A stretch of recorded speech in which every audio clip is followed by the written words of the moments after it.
선형변환이라고 불리는 함수와 행렬의 관계, 그리고 우리가 알고 있는 여러 변환과 회전이동, 이런 것들을 이번 시간에 한번 정리해 보도록 하겠습니다. 먼저 선형변환이라는 게 뭔지부터 설명드리도록 할게요.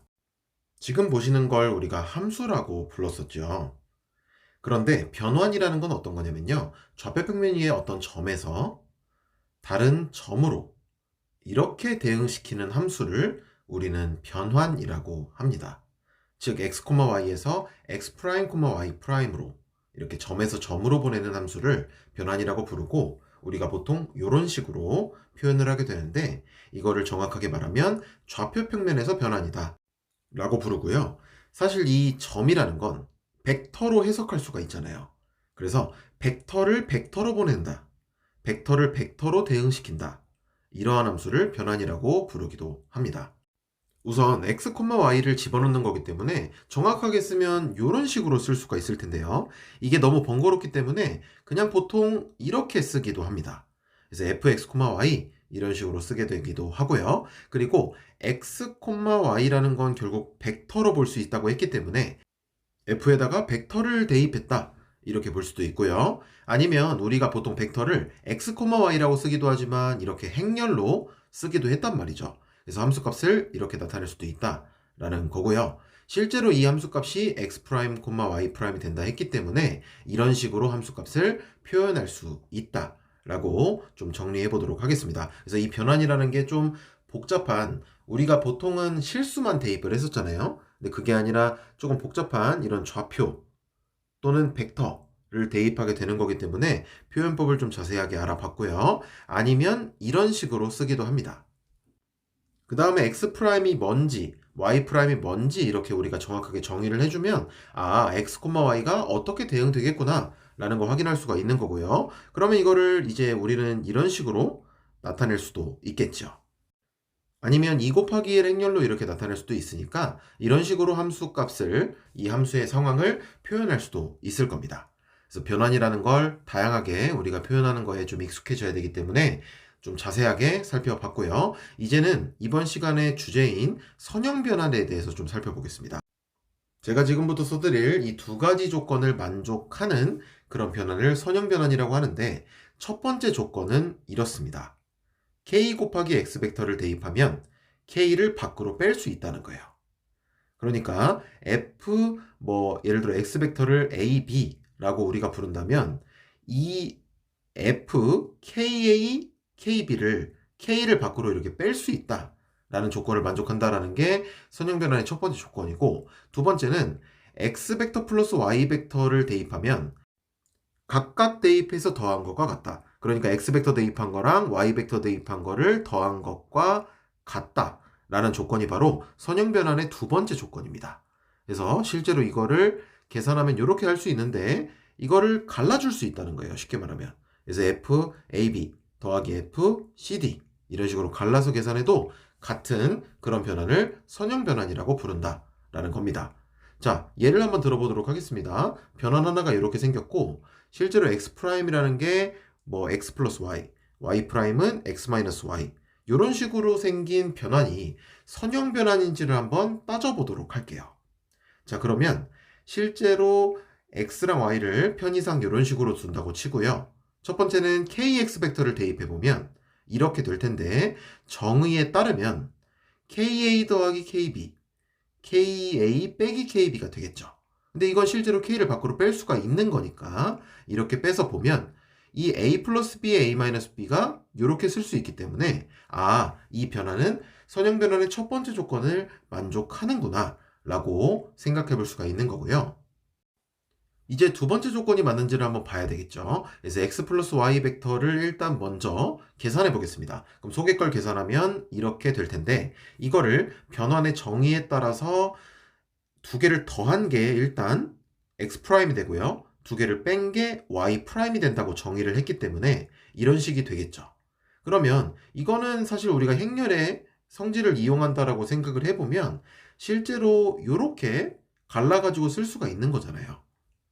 그러니까 결국 fx 더하기 fy 벡터와 같다 라고 정리해 볼 수가 있겠습니다. 따라서 이 두 가지 조건 모두 만족하기 때문에 이건 선형 변환이 된다 라고 할 수 있는 거겠죠. 이제 선형 변환의 가장 대표적인 성질 하나를 배울 건데, 선형 변환은 0을 집어넣으면 무조건 0입니다. 그러니까 00, 0벡터를 집어넣으면 무조건 00이 나오게 돼 있고, 역은 성립하지 않는데요. 이 명제가 성립하니까 대우도 성립하겠죠. 이걸 말하면 0벡터를 대입해서 만약에 0벡터가 아니라면 이건 무조건 선형 변환이 아니라는 거예요. 그래서 선형 변환이 아니라는 걸 좀 빨리 파악할 수 있는 되게 유용한 성질이다 라고 할 수가 있는데, 증명은 사실 굉장히 간단해요. 약간의 테크닉만 발휘하면 되는 건데, 0벡터는 그냥 0벡터 더하기 0벡터라고 쓸 수 있잖아요. 근데 f가 선형 변환이면 이걸 이런 식으로 갈라줄 수가 있는 거고요. 그럼 f0벡터, f0벡터 하나를 날려버리면 결국 f0벡터가 0벡터일 수밖에 없는 거예요. 그래서 증명은 일단 굉장히 간단하다는 거 한번 살펴봤습니다. 자, 이제 두 번째 내용, 선형 변환과 행렬이 어떤 관계에 있는지 살펴보도록 하겠습니다. 우선 f가 선형 변환이면 모든 벡터 x에 대해서 변환을 이렇게 쓸 수 있는 행렬이 항상 존재합니다. 그러니까 선형 변환은 항상 행렬로 딱 함수값을 표현할 수 있는 그러한 행렬이 항상 존재해요. 그래서 예를 들면 이런 식으로 쓸 수 있는, 그러니까 fxy는 행렬 곱하기 xy, 그러니까 abcd 곱하기 xy, 이렇게 쓸 수 있는 이 abcd라는 2 곱하기 2 행렬이 있다라는 거예요. 실제로 이걸 계산해 보면 이런 식으로 쓸 수가 있잖아요. 그래서 선형 변환은 이렇게 쓸 수 있다라는 게 굉장히 중요한 거고, 반대로 이렇게 쓸 수 있는 모든 변환은 반드시 선형 변환입니다. 소름이죠. 그러니까 사실은 선형 변환을 그래서 행렬 변환이라고 부르기도 해요. 왜냐면 행렬로 표현하는 그 자체가 다 선형 변환이 되는 거기 때문에. 자, 그러면 지금부터 예를 한번 들어보도록 할게요. 조금 전에 이 변환이 선형 변환이라고 말씀드렸었습니다. 근데 이걸 어떻게 볼 수 있냐면 어쩌구 곱하기 xy로 표현할 수 있다 했잖아요. 그럼 이 관점에서 보면 요렇게 곱한 게 x 플러스 y가 돼야 되는 거니까 1이어야 돼요.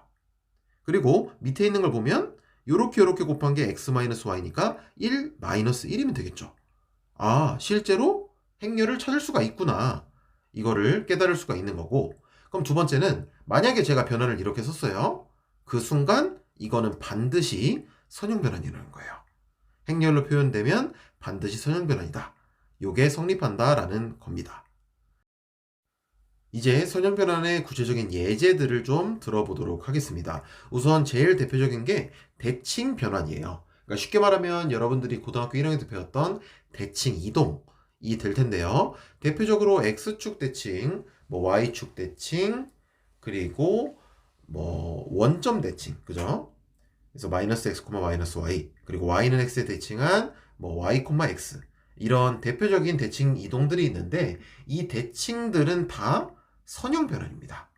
실제로 이렇게 곱한다고 생각하면 1, 0이 돼야 x가 나오겠죠, 그죠?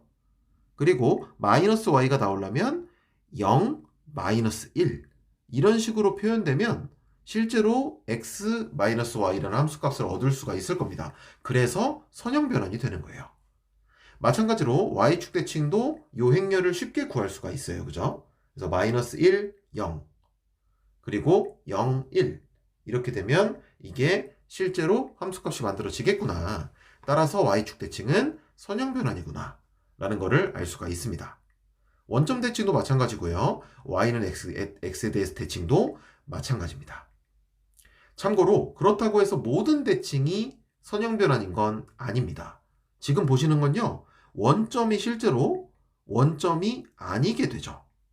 이러면 선형 변환이 아니라고 했잖아요. 그래서 원점을 그대로 유지시킬 수 있는 그런 대칭 이동들이 선형 변환이다.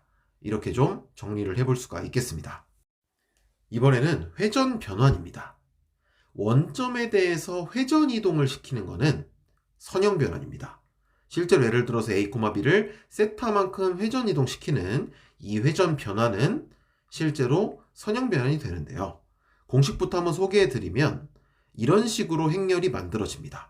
코사인 세타, 마이너스 사인 세타, 사인 세타, 코사인 세타. 이렇게 준 변화는요, 실제로 선형 변환이 되는 건 당연한 거고, 실제로 기하학적 의미가 원점을 기준으로 세타만큼 회전시키는 그런 변환이 된다라는 걸 간단하게 증명할 수가 있습니다. 예를 한번 들어보도록 할게요. 예를 들어서 2,1이라는 점을 30도만큼 회전이동시켜라. 30도만큼 돌려봐라. 라는 문제가 있다라고 해보겠습니다. 그럼 어떻게 하면 되냐면 이 행렬을 2, 1에다가 곱해주면 되는 거예요. 그러면 30도 회전이동이 된다 라고 지금 설명드린 거고, 그러면 코사인 30도랑 사인 30도를 우리가 알고 있기 때문에 실제로 행렬을 계산할 수가 있겠죠. 그래서 계산을 해보면 곱하고 더하고 이런 과정을 거치다 보면요, 실제로 이러한 점이 되는 거기 때문에 이 점이 바로 2,1을 30도만큼 회전이동한 점이다 라고 결론을 낼 수가 있는 겁니다. 자, 그러면 증명을 한번 해보도록 할 건데요. 편의상 A, B에 대한 그 각을 알파라고 한다면 A, B를 이런 식으로 나타낼 수가 있습니다. 그죠? 그러면 여기서 그 x, y까지의 거리도 r이기 때문에 결국 x랑 y도 이렇게 삼각함수로 나타낼 수가 있다라는 거예요. 그러면 삼각함수의 덧셈 정리를 이용해 가지고 식을 조작하기만 하면 사실 좀 간단하게, 생각보다 허무하게 x와 y를 이런 식으로 표현할 수가 있게 되고요. 그러면 이게 이제 좀 어디서 많이 본 그 녀석들이 나오잖아요. 그죠? 그래서 이 식을 실제로 행렬로 표현해 보면 아까 전에 앞에서 설명드렸던 요 회전 변환에 대한 행렬이 바로 유도가 되겠습니다. 그래서 계산 자체는, 증명 자체는 삼각함수의 덧셈 정리만 알면 쉽게 할 수 있는 그런 내용이었습니다. 이제 마지막으로 도형을 변환시키는 방법에 대해서 살펴보도록 할 건데, 이걸 일단 이해하려면 선형 변환의 합성 그리고 선형 변환의 역함수, 이 두 가지 개념을 좀 이해를 해야 됩니다. 그래서 F의 행렬을 A, G의 행렬을 B라고 하면 실제로 어떤 일이 벌어지냐면요, F와 G를 합성한 G 합성 F는 행렬로 역시 나타낼 수 있을 텐데, 실제로 제가 해본다고 생각하면 G에다 F를 대입하는 거잖아요. 그럼 F는 사실 이렇게 쓸 수 있는 거고요, G는 행렬 B로 나타낼 수 있는 거니까 이렇게 쓸 수 있는 거예요. 그래서 G 합성 F의 행렬은 BA다, 이렇게 결론을 낼 수 있는 거고요. 이거랑 비슷하게 F의 행렬을 A라고 할 때 F가 만약에 1대1 대응이에요. 그럼 역함수가 존재할 거고요. 역함수의 행렬은 역행렬이에요.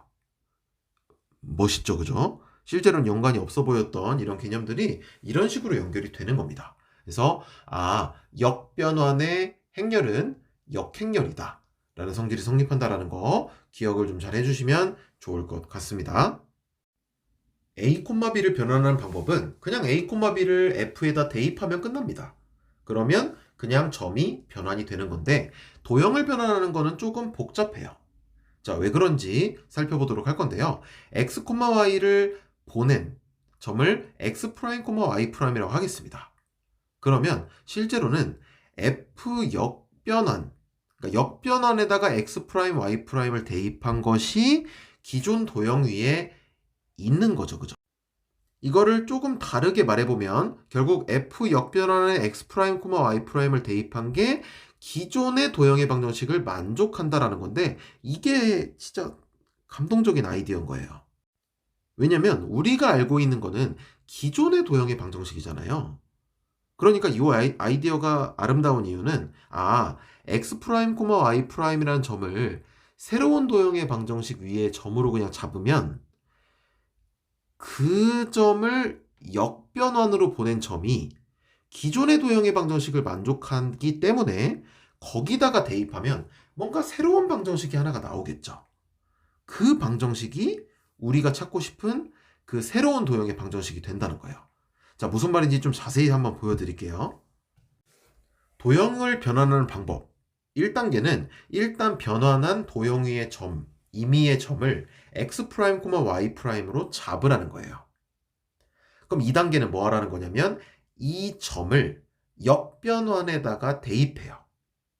그러면 이 점, 그러니까 역변환에 대입한 이 점이 기존의 도형 위에 있잖아요. 그러니까 이 점을 기존의 도형의 방정식, 원래 도형의 방정식에다가 대입하는 겁니다. 그럼 뭔가 독특한 도형의 방정식 하나가 만들어질 텐데요. 그게 바로 x'과 y'에 대한 방정식이 되기 때문에 그게 실제로 내가 찾고 싶던 도형이 된다 라는 생각인 거죠. 이제 이 방법을 한번 실제 예제를 통해서 적용해 보도록 하겠습니다. 1단계 새로운 도형 위에 점을 이렇게 두고요. 2단계는 역변환에다가 대입합니다. 그럼 실제로 A 역행렬에다가 곱해야 되는 거기 때문에 행렬 A를 구해주고 이거의 역행렬도 우리가 구해줘야 돼요. 이 과정은 제가 좀 생략을 하도록 하겠습니다.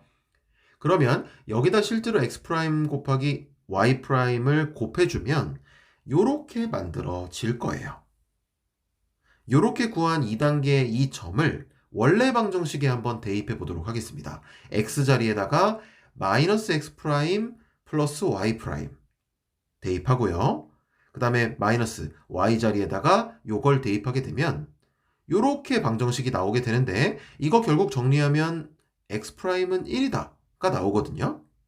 이게 바로 우리가 구하고 싶던 그 방정식이 된다는 거예요. 그래서 실제로 초록색 직선을 변환시키면 분홍색 직선이 된다. 이렇게 구할 수가 있다라는 겁니다. 이번 영상도 시청해주셔서 감사합니다. 구독, 좋아요 부탁드리겠습니다.